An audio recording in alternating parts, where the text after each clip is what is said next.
Is having the fastest car enough to win an F1 championship?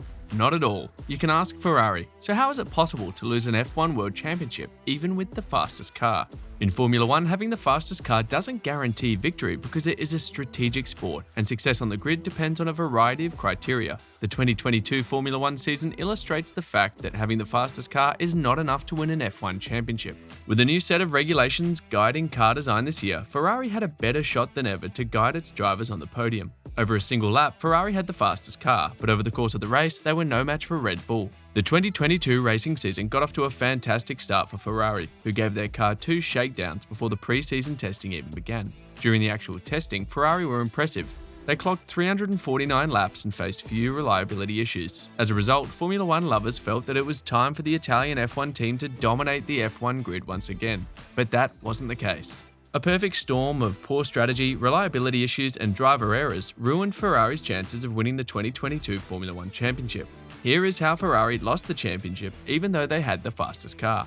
Despite starting from pole position 12 times in 2022, Ferrari only managed to win 4 races. Ferrari's wrong strategy on several occasions robbed their drivers of vital points in this just concluded Formula 1 season. Let's take a look at some of Ferrari's strategic errors. In Monaco, Leclerc led in wet conditions but was undercut at the first stop, a service which was an unnecessary interjection by Ferrari as Leclerc wanted to go on longer on wet tyres. Leclerc's second stop was brought in erroneously on the same lap as teammate Carlos Sainz, causing a delay. Leclerc ended the race in 4th position.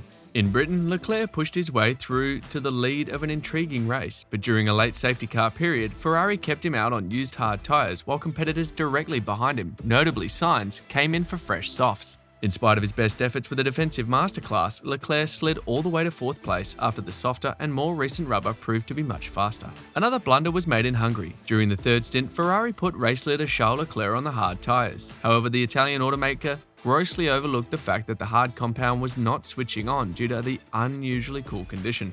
Even though their rivals had a lot of trouble with the white banding compound earlier in the race, they decided to go with it nevertheless. Leclerc instantly realized his problem and criticized the performance of the tyre as he gave up the lead and lost so much time that a third stop for softs was required, which caused him to fall to 6th place. Another strategy blunder happened at the Belgian GP. Leclerc lost important ground in the championship battle when he was handed a 5-second penalty after the race for exceeding the pit lane speed limit as a result of a visor tear-off jamming the sensor. The late race pit stop wasn't even necessary. Ferrari had brought Leclerc in to change tyres and send him off in pursuit of the fastest lap.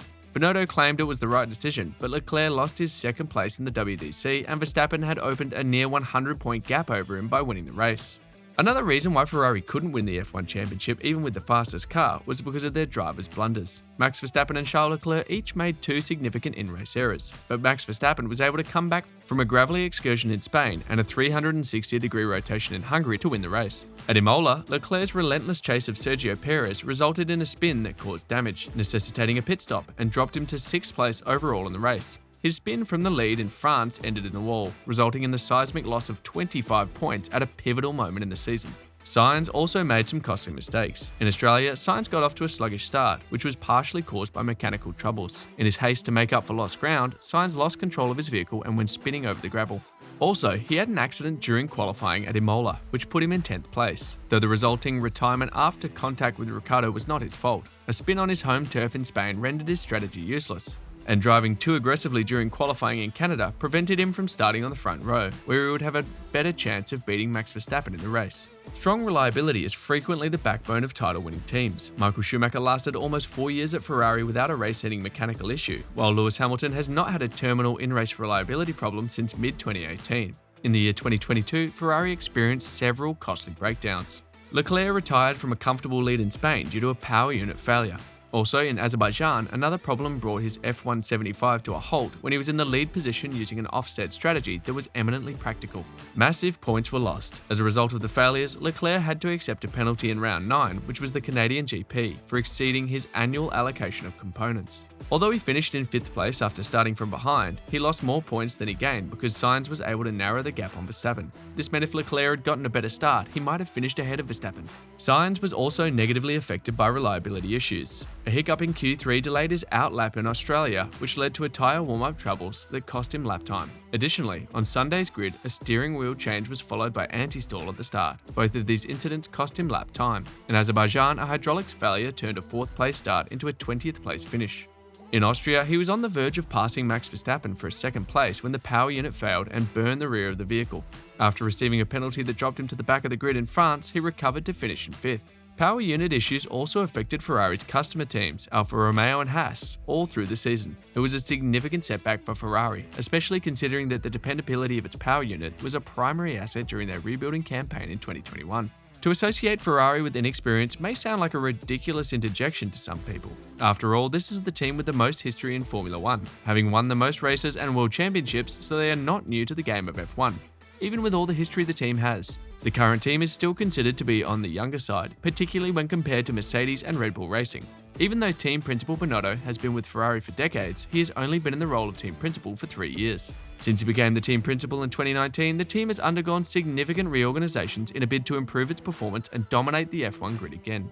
On the other hand, Red Bull has been able to keep most of its senior management team together for almost a decade. A significant portion of Binotto's mandate has been to effect a change in the organization's culture by doing away with the practice of pointing fingers at others. This practice was one of the factors that contributed to the inefficiency of the company in previous years when individuals were understandably hesitant to take risks. This Ferrari team simply lacks the grit and cynicism that comes with years of experience. While Leclerc is only 2 weeks younger than Verstappen, he has 3 years less experience in Formula 1 and is in the midst of his first title attempt in comparison to the current champion. Ferrari's still a long way to go to capture its first Formula 1 Constructors' Championship since 2008.